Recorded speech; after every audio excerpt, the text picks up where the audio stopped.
మూడో వచనానికి వస్తున్నాము. మూడో వచనము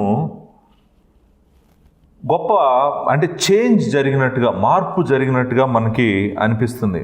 మూడో వచనము, కుమారులు యెహోవా అనుగ్రహించు స్వాస్థ్యము, గర్భఫలము ఆయన ఇచ్చు బహుమానమే. యవన కాలమందు పుట్టిన కుమారులు బలవంతుని చేతిలోని బాణములు వంటి వారు, వారితో తన అంబుల పొది నింపుకుని వాడు ధన్యుడు. అట్టివారు సిగ్గుపడక గుమ్మములలో తమ విరోధులతో వాదించుదురు. ఈ మూడు వచనాలు చదవగానే మనకు వెంటనే ఒక ఆశ్చర్యమైనటువంటి ఫీలింగ్ వస్తుంది అనమాట. ఈ కీర్తన చదువుతున్నప్పుడు ఏ విధమైన ఫీలింగ్ వస్తుందంటే, ఇప్పుడు దాకా నాకు చెప్పింది అర్థమైంది. మొదటి వచనము, రెండవ వచనము చాలా క్లియర్గా అర్థమైంది, కనెక్షన్ ఉంది ఒకదానికొకటి. అంటే యెహోవా లేకుండా నేను ఏం చేయకూడదు అనేటువంటిది అర్థమైంది పాయింట్ నాకు. కానీ ఈ మూడో వచనం, నాలుగో వచనం, ఐదో వచనం ఏంటి ఇది? ఈ మార్పు ఏంటి సడన్గా? ఈ మూడు వచనాలు పైన చెప్పిన రెండు వచనాలకు అసలు ఎలా కనెక్షన్ ఉంది? నాకేమి కనెక్షన్ కనిపించట్లేదు. ఇప్పుడు అంటే యెహోవా మళ్ళీ బిడ్డల గురించి మాట్లాడుతున్నాడు. బిడ్డలు వాళ్ళు ఎలా ఉంటారు, బిడ్డల యొక్క ప్రాముఖ్యత ఏంటి అంటే ఫ్యామిలీ గురించి మాట్లాడుతున్నాడు. పైన అసలు దానికి దీనికి సంబంధమే లేదనిపిస్తుంది నాకు. ఎలా అనేటువంటి ఒక బిగ్ ప్రశ్న వస్తుంది అనమాట. అందుకే కొంతమంది ఏమన్నారంటే, చరిత్రలో ఈ మాట అన్నారు. ఏమన్నారంటే 127వ కీర్తన 2 కీర్తనలు, అది మొదటి 2 వచనాలు ఒక కీర్తన, 3, 4, 5 వచనాలు ఇంకో కీర్తన, ఈ 2 కీర్తనల్ని కలిపి ఒక కీర్తన చేశారు అని చెప్పి ఒక నమ్మకం ఉంది చర్చిలో. I think it's wrong. ఆ నమ్మకం కరెక్ట్ కాదు. ఇది ఒక కీర్తనే, ఇదంతా కూడా ఒక కీర్తనే.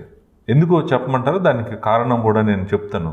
ఫస్ట్ 3వ వచనంలో ఒక ప్రాముఖ్యమైన మాట తెలుగులో ట్రాన్స్లేషన్లో మిస్ అయింది. అది ఏంటంటే బిహోల్డ్ అనేటువంటి మాట, చూడు, ఇదిగో అనేటువంటి మాట అనమాట. హిన్నే అంటాం అన్నమాట మనం హీబ్రూలో. ఆ మాట మిస్ అయింది 3వ వచనంలో. తెలుగు బైబిల్లో మీరు అక్కడ రాసుకోవాల్సింది ఏంటంటే బిహోల్డ్ అనే మాటకు సమాధానంగా ఇదిగో, ఇక్కడ, ఇప్పుడు చెప్తున్నాను, నేను చెప్పేది జాగ్రత్తగా వినండి అని సొలొమోను మాట్లాడుతున్నాడు. ఏమని మాట్లాడుతున్నాడు అక్కడ? ఏమని చెప్తున్నాడు అంటే, ఇప్పుడు ఫ్యామిలీ గురించి మాట్లాడుతున్నాడు, కుటుంబం గురించి మాట్లాడుతున్నాడు, ప్రాముఖ్యంగా బిడ్డల గురించి మాట్లాడుతున్నాడు, కుమారుడు కుమార్తెల గురించి మాట్లాడుతున్నాడు. కుటుంబంలో వివాహమైన తర్వాత యెహోవా అనుగ్రహించేటువంటి గొప్ప స్వాస్థ్యం గురించి, బహుమానాల గురించి మాట్లాడుతున్నాడు. ఇంతకీ క్వశ్చన్ ఏంటంటే, ఎందుకు మాట్లాడుతున్నాడు? ఏంటి కనెక్షన్? ముందు వెళ్ళిపోయిన వచనాలకి దీనికి ఉన్న కనెక్షన్ ఏంటి? కనెక్షన్ ఏంటంటే, ఇప్పుడు చెప్తాను, జాగ్రత్తగా అర్థం చేసుకోండి. కనెక్షన్ ఇది. నువ్వు ఇల్లు కట్టేది నీ కుటుంబం కోసం. నీకు కాపుదల కావాల్సింది కూడా కుటుంబం కోసం. సో నీకు ఇంటికన్నా ప్రాముఖ్యమైనటువంటిది కుటుంబం. ఆ పట్టణం కన్నా కూడా, పట్టణంలో ఉండేదే కుటుంబాలు. కాపుదల కావాల్సిందే ఇంటికి. సో అంటే నువ్వు కట్టే ఇంట్లో ఎవరైతే నివాసం చేయబోతున్నారో, ఎవరైతే నివాసం చేస్తారో వాళ్ళ గురించి మాట్లాడుతున్నాడు. అలాంటి కుటుంబాలు అన్నీ కలిసి ఉన్నటువంటి ఒక పట్టణానికి కాపుదల గురించి మాట్లాడాడు. ఇప్పుడు లోపలికి వచ్చి, ఆ పట్టణం అంతట్లో లోపలికి వచ్చి, ఆ బిల్డింగ్ లోపలికి వచ్చి, ఆ బిల్డింగ్ లోపల ఏం జరుగుతుందో మాట్లాడుతాడు.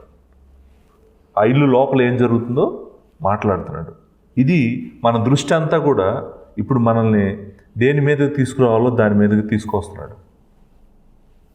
ఇది లేకపోతే చూడండి, భార్య భర్త పిల్లలు లేకపోతే, బిల్డింగ్లు ఒక 1000 బిల్డింగ్లు ఉన్నాయనుకోండి ఒక పట్టణంలో, ఎవరో నివాసం చేయడానికి దాంట్లో లేరనుకోండి, ఏం కావాలి దానికి? ఏమైనా ఉపయోగం ఉంది దాంతో? It's a abandoned city. దానికి కాపుదల ఎందుకు? ఎనీవే దానికి ఎవరు లేరు కదా అక్కడ కాయటానికి. Abandoned city, abandoned home. దానికి ట్రూ మీనింగ్, ఇదంతటికి వాల్యూ తీసుకొచ్చేది ఫ్యామిలీ. ట్రూ వాల్యూ, దానికి నిజమైన విలువ తీసుకొచ్చేది దాంట్లో ఉండేటువంటి వ్యక్తులు. అందుకే వాళ్ళ గురించి ఇక్కడ మాట్లాడుతున్నాడు.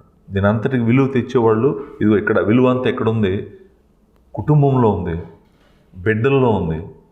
దానికి విలువ తేగలిగిన వాడు దేవుడు ఒక్కడే. జాగ్రత్తగా మనం ఇక్కడ గమనించాల్సిన కొన్ని విషయాలు ఉన్నాయి. అది దాని కనెక్షన్ అనమాట, పైన ఉన్న వచనాలకి ఇక్కడ ఉన్నటువంటి వచనానికి. ఇక్కడ కుమారులు యెహోవా అనుగ్రహించు స్వాస్థ్యము అన్నాడు, గర్భఫలము ఆయన ఇచ్చు బహుమానమే అన్నాడు. చాలామంది క్రిస్టియన్స్ నమ్మేది ఏంటంటే, వాళ్ళ నమ్మేది దేవుడే బిడ్డలను ఇస్తాడని నమ్ముతారు. నమ్మకం లెవెల్లో, అంటే ఫెయిత్ లెవెల్లో దేవుడే బిడ్డలు ఇస్తాడు, దేవుడు బిడ్డలు ఇవ్వకపోతే మనకు బిడ్డలు ఎలా వస్తారు, ఎలా కలుగుతారు బిడ్డలు, అసలు బిడ్డలు కలగటం చూస్తేనే అదంతా ఆశ్చర్యంగా ఉంది. యెహోవా లేకుండా ఎవరైనా బిడ్డలను పుట్టించగలరా అన్నట్టే నమ్ముతారు చాలామంది క్రిస్టియన్స్. కానీ వాళ్ళ జీవితాలు ఎలా ఉంటాయంటే, బిడ్డలు పుట్టించడం అనేది అది పెద్ద పెద్ద విషయం ఏంటి, పెళ్లి చేసుకుంటే బిడ్డలు పుడతారు. ఇదంతా బయాలజీ అనే కదా. దీంట్లో యెహోవా ఎక్కడి నుంచి వచ్చాడు మధ్యలో డిస్కషన్లోకి? అసలు యెహోవాకు ఏ ప్లేస్ ఉంది ఇక్కడ? ఇదంతా బయాలజీనే, ఇదంతా తెలుసు మాకు. ఇదంతా డిఎన్ఏ తెలుసు, కోడింగ్ తెలుసు, క్రోమోజోమ్స్ తెలుసు, భార్యాభర్తలు కలవటం తెలుసు, ఇదంతా తెలుసు మాకు. దీంట్లో ఇదంతా బయాలజీ, ఇదంతా సైన్సే కదా. దీంట్లో యెహోవా వలన ఏం కలుగుతుంది? ఇదంతా మేము మా వలన జరుగుతుంది, కానీ తల్లి తండ్రి వల్ల యెహోవా వలన ఎక్కడ కలుగుతుంది అనేటువంటి ఆలోచనతో జీవిస్తుంటారు. మనం డీయిజం అని ఉంది. డీయిజం అంటే అర్థం ఏంటంటే, దేవుడు ఉన్నాడని నమ్ముతారు వాళ్ళు. దేవుడు అంట సృష్టిని అంతా చేశాడంట, చేసి సృష్టిలో ఫిజికల్ లాస్ అన్నీ పెట్టాడంట, సృష్టిలో బయాలజీ అంతా ఎస్టాబ్లిష్ చేశాడు ఆయన. ఎస్టాబ్లిష్ చేసి సృష్టిని దాని అంతటా అదే పని చేస్తా, నువ్వు ఇలానే ఉండు అని చెప్పి వదిలేసి ఆయన వెనక్కి తిరిగి వెళ్ళిపోయాడు. ఆయన పని ఆయన చేసుకుంటున్నాడు, దీని పని ఇది చేస్తుందంట. అది నమ్మే వాళ్ళు చాలామంది ఉన్నారండి. నమ్మము అని చెప్పినా కూడా అదే నమ్ముతారు.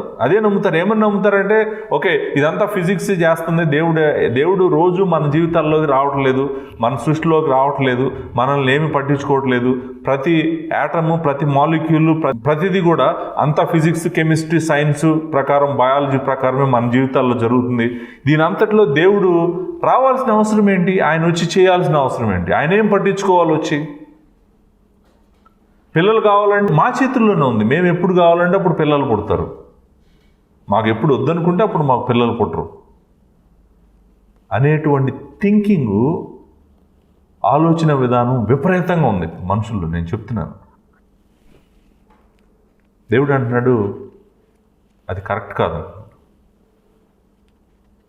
దేవుడు నీవు పండుకొనుట, నీవు లేచుట ఆయనకు తెలుసు. అంతేకాదు, నువ్వు చేసే పనులే కాదు, నీ ఆలోచన కూడా ఆయనకు తెలుసు. ఆయన ఎంత పట్టించుకుంటున్నాడో చెప్పమంటున్నారా? తన మహత్తు గల మాట చేత అంతా సృష్టిలో జరిగిస్తున్నాడు. ఎవ్రీ డే ఆయన పట్టించుకొని మన జీవితాల్లో అన్ని డీటెయిల్డ్గా పట్టించుకుంటున్నాడు. కాబట్టే మన జీవితాలు ఇలా ఉన్నాయి. It is not biology, it is God himself. Biology మొత్తం వర్క్ అయ్యేటట్టు చేస్తుంది ఆయనే, ఫిజిక్స్ మొత్తం వర్క్ అయ్యేటట్టు చేస్తుంది ఆయనే, కెమిస్ట్రీ మొత్తం వర్క్ అయ్యేటట్టు చేస్తుంది ఆయనే. ఏ రోజైనా కూడా ఆయన ఇది కాదు అన్నాడంటే అంతే, ఫినిష్. ఆయన సమస్తమును నిర్వహించుచున్నాడు. తన మహత్తు గల మాట చేత ఆయన అంతా నిర్వహిస్తున్నాడంట. ఆయన సృష్టి మాత్రమే చేయటం కాదంట. ఈ మాట మనం చదువుతాము, ఆయన దేవుని యొక్క తేజస్సును, ఆయన తత్వము యొక్క మూర్తిమంతమునండి తన మహత్తు గల మాట చేత సమస్తమును నిర్వహించుచు అనే మాట చదువుతాం. హెబ్రీయులకు రాసిన పత్రిక 1వ అధ్యాయము 3 వచనాల్లో. ఆయన సమస్తము నిర్మించిన వాడే కాదంట, ఆయన కుమారుని యందు సమస్తమునకు వారసునిగా చేసిను.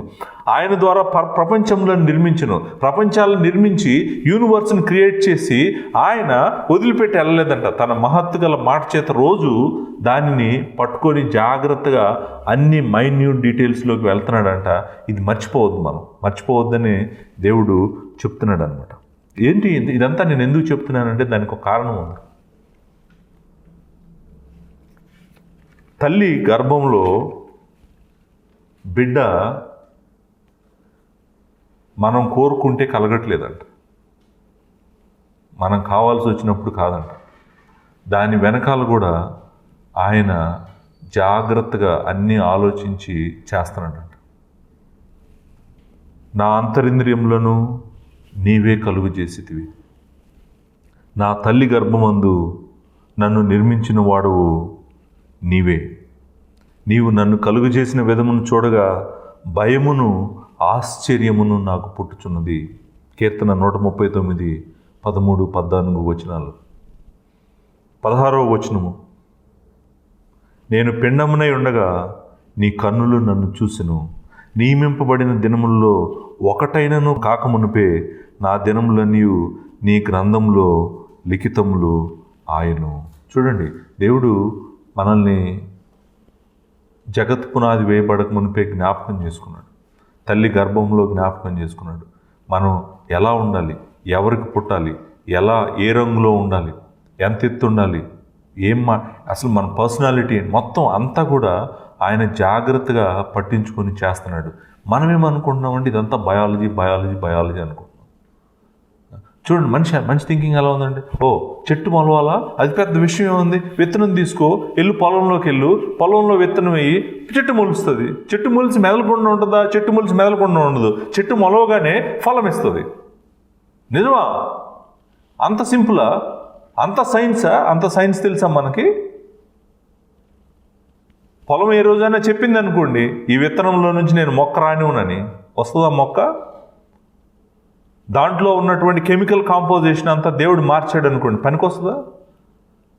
ఇది ఆయన భూమి కదా, ఆయన సృష్టి కదా ఇది. ఆయనకి ఏం తెలీదు, ఆయన లేడు అని మనం ఎందుకు అనుకుంటున్నాము? అనుకోవద్దని చెప్తున్నాడు. ఇక్కడ ఏం చెప్తున్నాడంటే, అసలు నువ్వు భూమి మీదకి రావటానికి కారణమే యెహోవా.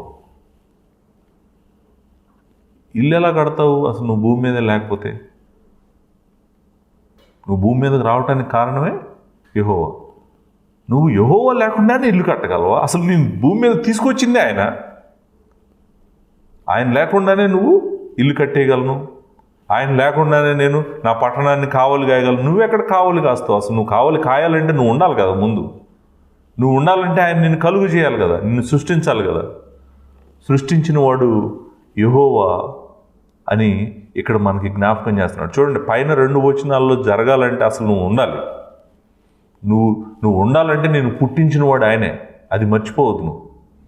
అది మర్చిపోయి నీ జీవితాంతము ఆయన లేనట్టుగానే బ్రతుకుతున్నావు. ఆయన నీ జీవితంలో లేనట్టుగానే బ్రతుకుతున్నావు. ఆయనకి నీకు ఏం సంబంధం లేనట్టుగానే బ్రతుకుతున్నావు. ఆయన సృష్టికర్త నీకు అని చెప్పి కూడా తెలియకుండా బ్రతుకుతూ మనము మన ఇష్టానుసారంగా జీవిస్తున్నాం. మనం అలా జీవించకూడదు. ఆ పాయింట్ చాలా ఫోర్స్ఫుల్గా చెప్పటం కోసం మనకి 3, 4, 5 వచనాలు రాశాడండి. ఇక్కడ చూడండి ఏమంటాడంటే, మనము వివాహం అయిన తర్వాత దేవుడు ఆశీర్వదించాడు. ఆదాము అవ్వను కూడా ఆశీర్వదించాడు. మీరు ఫలించండి, అభివృద్ధి చెందండి, భూమిని నిండించండి. దేవుడు ఆర్డర్ కాబట్టి క్రియేషన్లో మనం వివాహమైన తర్వాత బిడ్డలు పుట్టడం అనేటువంటిది జరుగుతుంది. కానీ ఇక్కడ బిడ్డల గురించి 3 విషయాలు చెప్పాడండి. ఈ 3 జాగ్రత్తగా అర్థం చేసుకోవాలి మనం. దానికి దేవుడు ఇచ్చినంత అర్థము మనం ఇవ్వాలి, దేవుడు ఇచ్చినంత విలువ వాటికి మనం ఇవ్వాలి. ఏమేమి మాటలో చూడండి. మొట్టమొదటిది అంటాడు, బిడ్డలంట దేవుడిచ్చిన స్వాస్థ్యం అంట. ఇది మొదటి మాట.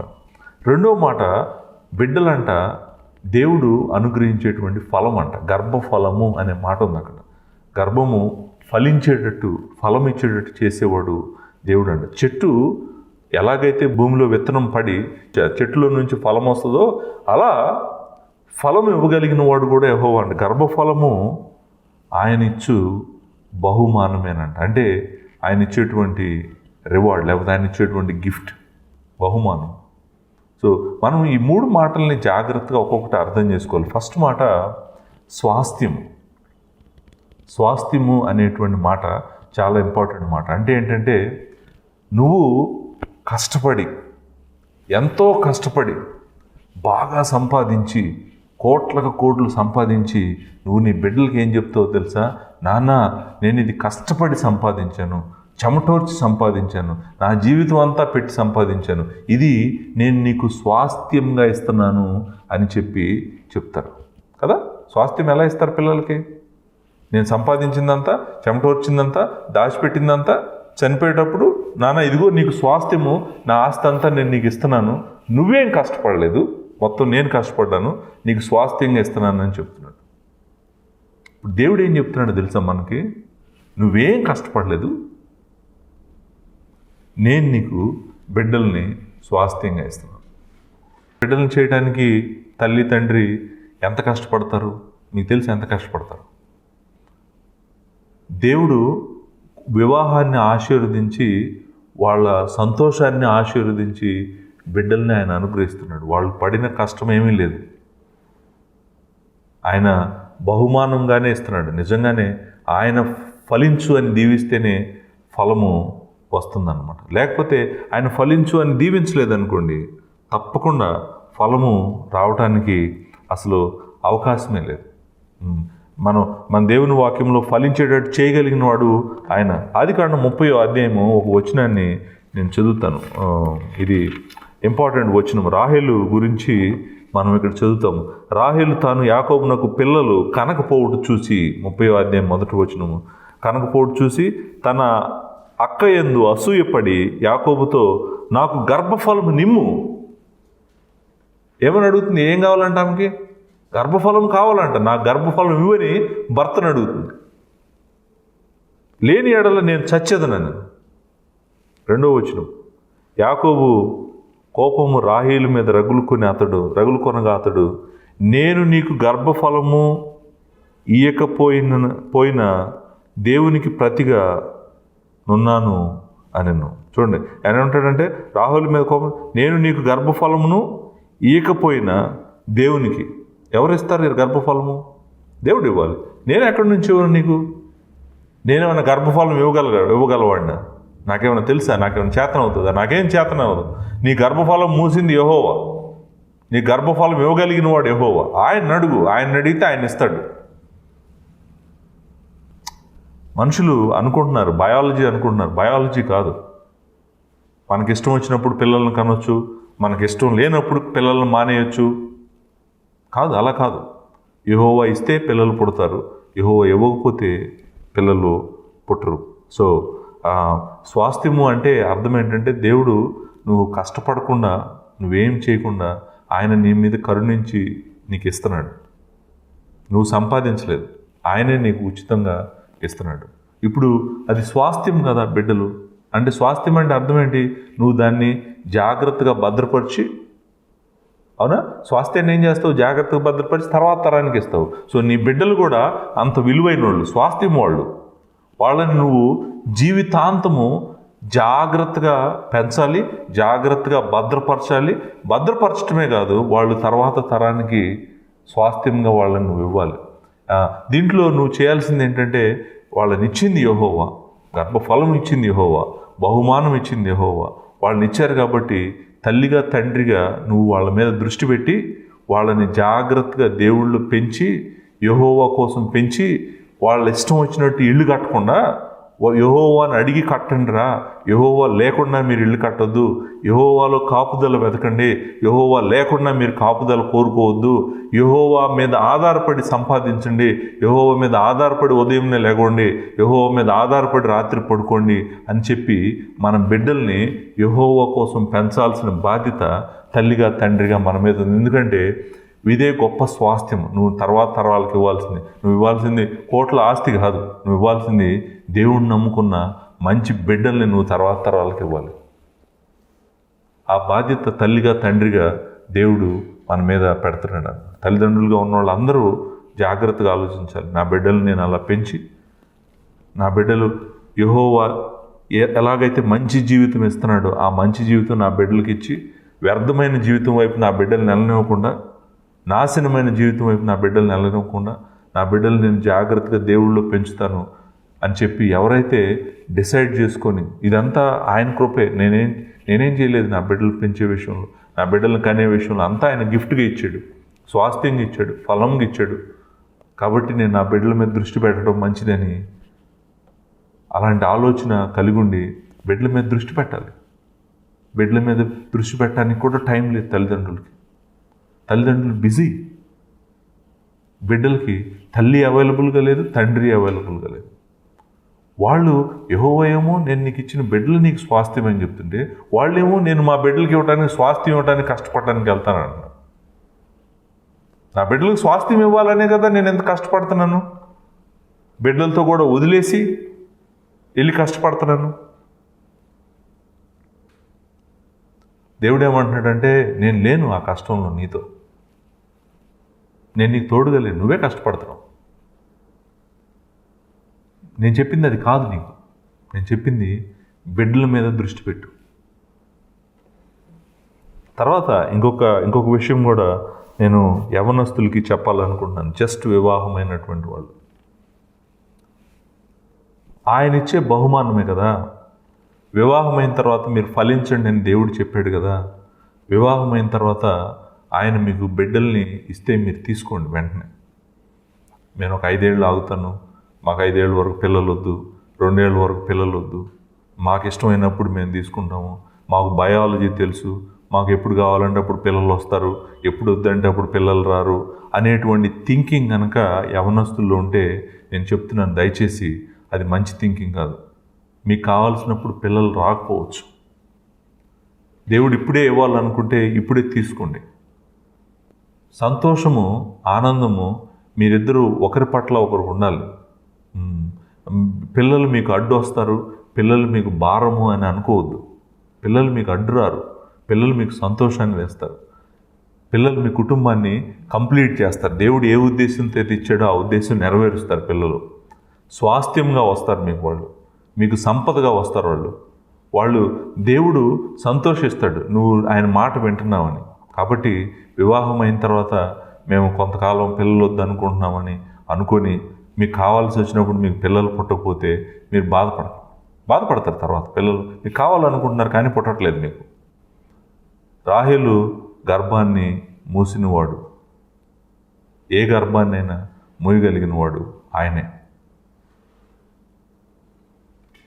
గొడ్రాలిని 7 పిల్లలుగా చేయగలవు, 7 పిల్లలు గలదానిగా చేయగలవాడు ఆయనే. 7 పిల్లలు ఉన్నదాన్ని ఎండిపోయిన మోడుగా కూడా చేయగలవాడు ఆయనే.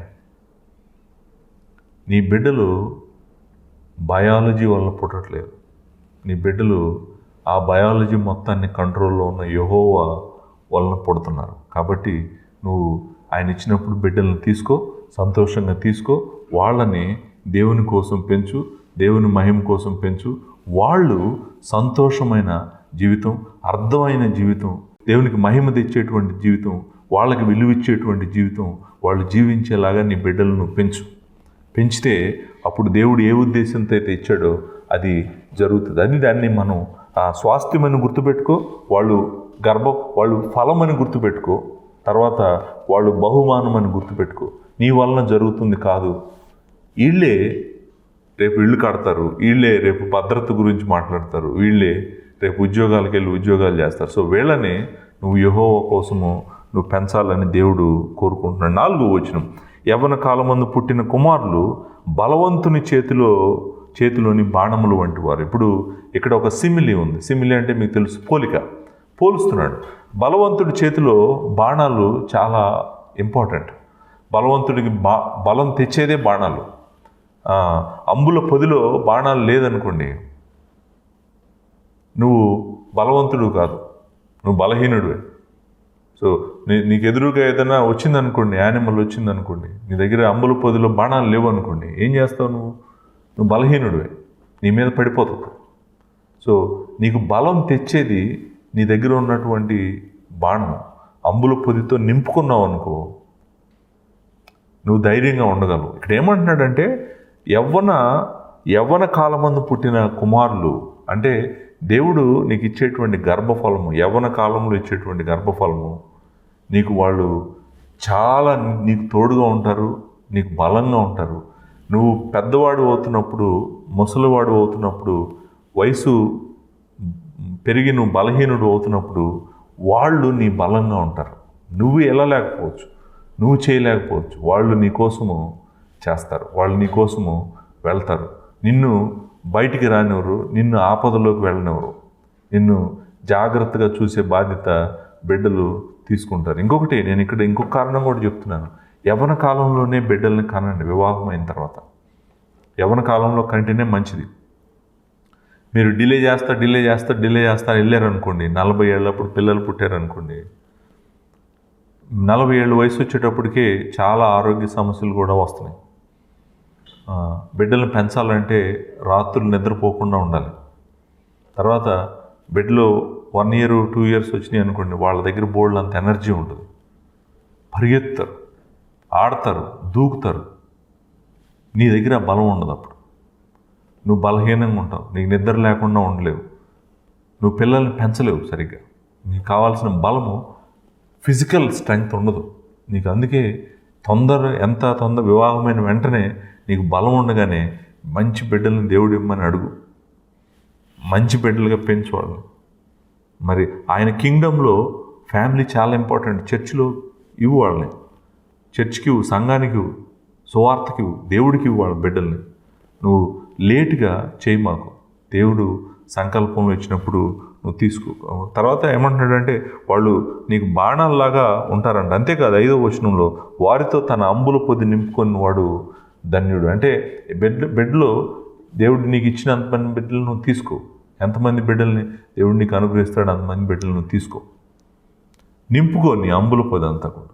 వాళ్ళు నిన్ను జాగ్రత్తగా వాళ్ళ కాపుదల నువ్వు వేరే దాంట్లో కోరుకుంటున్నావు కదా, ఇప్పుడు దేవుడు నీకు కావాల్సిన కాపుదల ఇస్తున్నాడు.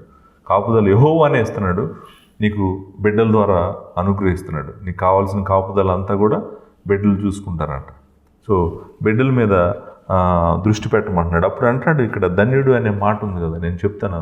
ధన్యుడు అంటే అర్థము సంతోషంగా ఉండేటువంటి వాడు, ఆనందంగా ఉండేటువంటి వాడు. కొంతమంది బిడ్డల్ని కంటారు. అంటే ఏమనిపిస్తుంది అంటే వాళ్ళకి, నాకు ఈ బిడ్డల వల్ల చాలా బాధే కలుగుతుంది కానీ నాకు ఆనందం కలగట్లేదు. ఈ బిడ్డలు నా హృదయాన్ని ముక్కలు చేస్తున్నారు కానీ నా హృదయానికి సంతోషం తేవట్లేదు. తల్లిదండ్రులు బాధపడుతున్న తల్లిదండ్రులు బోల్డంతమంది ఉన్నారు. కానీ ఎవరైతే యెహోవా మీద ఆధారపడి యెహోవాను గణపరుస్తూ బిడ్డలను పెంచుతారో వాళ్ళు ఆనందంగా, సంతోషంగా ఆ కట్టిన ఇంట్లో నివాసం చేస్తారంట. ఆ ఉన్న పట్టణంలో సంతోషంగా ఉంటారంట. ఆ ధన్యుడు అనే మాట అర్థం సంతోషం, ఆనందం, ఉత్సాహం.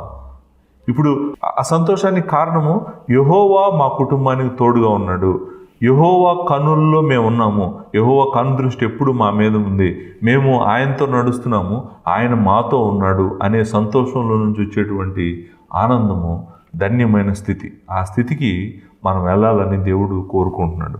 అంతేకాదు ఆఖరిలో ఒక మాట అంటాడు, అట్టి వారు సిగ్గుపడక గుమ్మములలో తన విరోధులతో వాదించుదురు. యాక్చువల్గా దీన్ని అర్థం చేసుకోవాలంటే మనం జెరూసలేము హిస్టారికల్గా ఆ పరిస్థితుల్లో ఎందుకు ఈ మాటలు రాసాడు అనేటువంటిది అర్థం చేసుకోవాలి. తర్వాత మనం మోడర్న్ టైంలోకి వచ్చి దీన్ని అర్థం చేసుకుందాం. ఏంటి గుమ్మంలో విరోధులతో సిగ్గుపడక వాదించటం ఏంటంటే అసలు అక్కడ చెప్తున్నటువంటి విషయం ఏంటంటే, ప్రాకారం గల పట్టణాల్లో ప్రాకారంకి మెయిన్ గేట్ ఒకటి ఉంటుంది, ద్వారం ఉంటుంది. ఇది ఇంటి ద్వారం గురించి మాట్లాడట్లేదు. ఆ మెయిన్ గేటు, మెయిన్ ఎంట్రన్స్, దాంట్లో నుంచి లోపలికి వెళ్తారు పట్టణంలో అందరూ. రాత్రి కానీ ఆ గేట్లు క్లోజ్ చేస్తారు, ఉదయం గేట్లు ఓపెన్ చేస్తారు. మళ్ళీ అందరూ వెళ్ళి పొలాలకు వెళ్ళి వాళ్ళ పనులన్నీ చూసుకొని వస్తారు. ఆ గేట్ల దగ్గర, గేట్కి 2 వైపులా మార్కెట్ ప్లేస్ ఉంటుంది. మార్కెట్ ప్లేస్ అంటే కొనటాలు, అమ్మటాలు, మన ఆఫీసెస్ అన్నీ అక్కడ ఉంటాయి అన్నమాట. లీగల్ ట్రాన్సాక్షన్స్ అన్నీ అక్కడ జరుగుతాయి అన్నమాట. Financial transactions, legal transactions, disputes, business place అన్నమాట. గేట్ దగ్గర అంటే గుమ్మము అంటే మాట అర్థము ఇంటి దగ్గర గుమ్మంలో నుంచొని వచ్చిన వాళ్ళు అందరి మీద అరుస్తారని కాదు. అంటే అర్థం ఏంటంటే మార్కెట్లో అంటే ఎక్కడైతే ఫైనాన్షియల్ లీగల్ బిజినెస్ జరుగుతుంటుందో అక్కడ ఏ ఇష్యూ వచ్చినా కూడా నీ బిడ్డలు వెళ్ళి సాల్వ్ చేస్తారంట నీకోసం. ఎవరు నీ మీదకి వచ్చి నీది లాక్కోవాలనుకున్నా, ఎవరు నిన్ను బలహీనుడిగా చేసి మోసం చేసి నిన్ను నీ దగ్గర నుంచి ఏదైనా తీసుకోవాలనుకున్న వాళ్ళు తీసుకొనివ్వరంట. నీ బిడ్డలు వెళ్ళి నీ పక్షాన నిలబడి వాదిస్తారంట. వాదిస్తమే కాదు, నీ శత్రువుని నీ దగ్గరికి రానియకుండా నిన్ను భద్రం చేస్తారంట నీ బిడ్డలు. సో ఈ భద్రత కావలి వారి వలన రావట్లేదు. ఇప్పుడు ఆ కావలి వారు కూడా ఎవరు? కావలి వారిని కలుగు చేసిన వాడే యెహోవా. నీకు భద్రత ఇస్తుందే యెహోవా, నీ బిడ్డల ద్వారా ఇస్తున్నాడు. కాబట్టి నీ బిడ్డల మీద నువ్వు దృష్టి పెట్టు, వాళ్ళే నిన్ను కాపాడతారు. ఏ విధమైనటువంటి సిగ్గు నీకు రాకుండా, షేమ్ నీ మీదకి రాకుండా నువ్వు ధైర్యంగా ఉండేటట్టు, సంతోషంగా ఉండేటట్టు, ఆనందంగా ఉండేటట్టు, తల్లిగా తండ్రిగా నిజంగా ఏ ఉద్దేశంతో అయితే యెహోవా నిన్ను భూమి మీద తీసుకొచ్చాడో నెరవేరుస్తాడు దేవుడు నీ బిడ్డల ద్వారా. కాబట్టి నీ దృష్టి అంతా నీ స్వాస్థ్యమైన నీ బిడ్డల మీద నువ్వు పెట్టు. వాళ్ళని యెహోవా బిడ్డలుగా పెంచు, వాళ్ళు యెహోవాతో నడిచే బిడ్డలుగా నువ్వు చెయ్యి. వాళ్ళ ద్వారా ఆయన మహిమపరచబడతాడు, వాళ్ళ ద్వారా నీ కుటుంబం కట్టబడుతుంది, వాళ్ళ ద్వారా నీకు కాపుదలని దేవుడు అనుగ్రహిస్తాడు. ఎవరైనా బాణాన్ని ఎందుకు వాడతారు? కాపుదల కోసం వాడతారు. బాణము ఎప్పుడు వేస్తాము? మన మీద ఆపద వస్తున్నప్పుడే వేస్తాం. బాణం వేసేవాళ్ళు ఎవరు? కావలి వారు. సో నీకు కావాల్సిందంతా, నీ కుటుంబానికి కావాల్సిందంతా కూడా నువ్వేమి చేయకుండా బిడ్డల్ని ఆయనే తయారు చేశాడు, బిడ్డల్ని ఆయనే పెంచుతున్నాడు. మనం ఇంత యెహోవా చేస్తున్నప్పుడు ఆయనను అడగకుండా నేను నా బలంతో చేశాను, నా సామర్థ్యంతో చేశాను, నేనే కదా ఎంత సంపాదించాను, నేనే కదా ఎంత పెద్ద ఇల్లు కట్టాను, నేనే కదా అని ఎలా మనిషి అనగలుగుతున్నాడు? నాకు అర్థం కావట్లేదు. అదే దేవుడు ఇక్కడ చెప్తున్నాను. ఇదంతా యెహోవా కృప. కాబట్టి మన కుటుంబాల్లో బిడ్డల మీద దృష్టి పెడదాము, మంచి దేవుడిని ప్రేమించే బిడ్డలను తయారు చేద్దాము, దేవుని రాజ్యానికి ఆ బిడ్డలను ఇద్దాము. యెహోవా నీకు తోడుగా ఉంటే నీ జీవితం సంతోషంగా ఉంటుంది. యెహోవా లేకుండా నువ్వు ఏం చేసినా కూడా దానికి ఏ విధమైన విలువ లేదు. యెహోవాకు మహిమ తేదు, దాన్ని ఆయన పనికిరాదని డిక్లేర్ చేస్తాడు. ఆయన నీకు తోడుగా ఉండి అన్నీ చేయాలని, ఉద్యోగంతో సహా, ఇంటితో సహా, కాపుదలతో సహా అన్నీ యెహోవాకు అప్పచెప్పి సంతోషంగా ఆయన మహిమ కోసం మనం బ్రతుకుదాము. ఆయన కనుదృష్టిలో ధన్యులుగా ఎప్పటికీ ఉన్నాము. దేవుని విస్తారమైన కృప మీకు తోడుగా ఉండి నడిపించునుగాక. Thank you.